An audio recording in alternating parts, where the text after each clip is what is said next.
అమ్మ రావణాసుడి ప్లాన్ లక్ష్మణుడికి తెలుసా? మారీచుడి గురించి తెలుసు. ఎందుకంటే వాళ్ళిద్దరు ప్లాన్ వేసుకున్నారు, మారీచుడు రావణాసురుడు. అవునా? అనుకున్న ప్రకారం మాయారథం వచ్చేసింది, ఎక్కేశారు, పంచవటి దగ్గర దిగిపోయారు. యాజ్ పర్ ప్లాన్ బంగారు జింకలా మారిపోయి గుండెల్లో కొండంత భయం, కానీ బయటికి కనిపించకుండా అందంగా నవ్వుతూ జింకల గలేలా అనుకుంటూ మొత్తానికి సీతాదేవికి కనిపించే విధంగా అటు ఇటు దూకితే,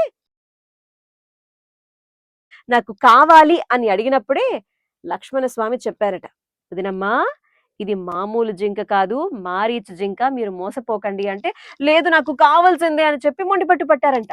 కావాలని మళ్ళీ రాముడి దగ్గరకు వెళ్ళి, రామయ్య నేను మొండిపట్టు పడుతున్నానని అనుకోకండి, ఇది గనక మనతో పాటు ఉంటే మళ్ళీ మనం అంతఃపురానికి వెళితే అక్కడ అందరూ చూసి మెచ్చుకుంటారు కదా, అందుకని తెచ్చిపెట్టరు అని అడిగిందంట. సీతమ్మ 13 సంవత్సరాల పెళ్లి, జీవితంలో ఎప్పుడు అడిగింది లేదు, చేసింది లేదు. కాబట్టి రామయ్య తండ్రి సరే అని చెప్పి వెళుతూ వెళుతూ లక్ష్మణుడికి ఒక మాట చెప్పారంట. ఏమని? లక్ష్మణ, నువ్వు అన్నది నిజమే, కానీ వదిన అడిగింది కాబట్టి నేను కాదనలేను, నేను వెళ్తున్నాను. కానీ నేను వెళ్ళినప్పటి నుంచి కూడా ప్రతి క్షణాన్ని శంకిస్తూ వదినమ్మను జాగ్రత్తగా చూసుకో, సీతమ్మ తల్లిని కంటికి రెప్పలా కాపాడుకో అని చెప్పి వెళ్ళారట. కాసేపటికి అక్కడికి వెళ్ళి అంత దూరం అయిపోయిన తర్వాత మళ్ళీ రిటర్న్ రావాలంటే చాలా సమయం పడుతుంది అనుకునేటువంటి క్షణంలో, హా సీత, హా లక్ష్మణ అంటూ రామయ్య తండ్రి గొంతును అనుకరిస్తూ మారీచుడు రామయ్య తండ్రి బాణానికి ప్రాణం వదులుతూ చెప్పిన క్షణం ఆ వాయిస్ ఎవరికి వినిపించింది? సీతమ్మ తల్లికి వినిపించింది. అంతే, రామయ్య తండ్రికి ఏవైపోయిందో ఏంటో అని చెప్పేసి, లక్ష్మణ నువ్వు వెళ్లాల్సిందే, రాముడికి ఏదో అయిపోయింది, ఆయన అరుస్తున్నారు, ఆయన గొంతు నేను విన్నాను, నువ్వు వెళ్ళు వెళ్ళు వెళ్ళు అని చెప్పి అంటూ ఉంటే లక్ష్మణ స్వామి కదలటం లేదంట. నువ్వు ఎందుకు వెళ్ళటం లేదు? మీ అన్నయ్యే కదా, ఆయన ప్రాణాలకి ఏమైందో ఏంటో నాకు చాలా కంగారుగా ఉంది, వెళ్ళు వెళ్ళు అంటే ఆయన కదలటం లేదు.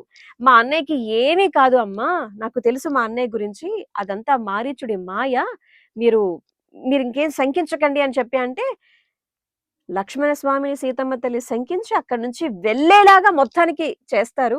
లక్ష్మణ స్వామి వెళతారు. వెళ్ళిన తర్వాత కథ ప్రారంభం అవుతుంది. ఎవరొస్తారు ఇప్పుడు అక్కడికి? రావణాసుడు. అమ్మ మరి లక్ష్మణుడు రేఖ గీసాడా? అసలైన వాల్మీకి రామాయణంలో అయితే గనక లక్ష్మణ రేఖ అనేటువంటి సందర్భం, కథ అవేవి మనకి వినిపించవు. ఆ తర్వాత ఎవరో చెప్పుండొచ్చు గాని రేఖ లేదనే చెప్పాలి. మరి మిగతా కథలన్నీ తెలుసుకోవడానికి ఏం చేయాలి? Like, share, comment and subscribe చేయాలి. నువ్వు నేను ఒక కథకి. బాయ్.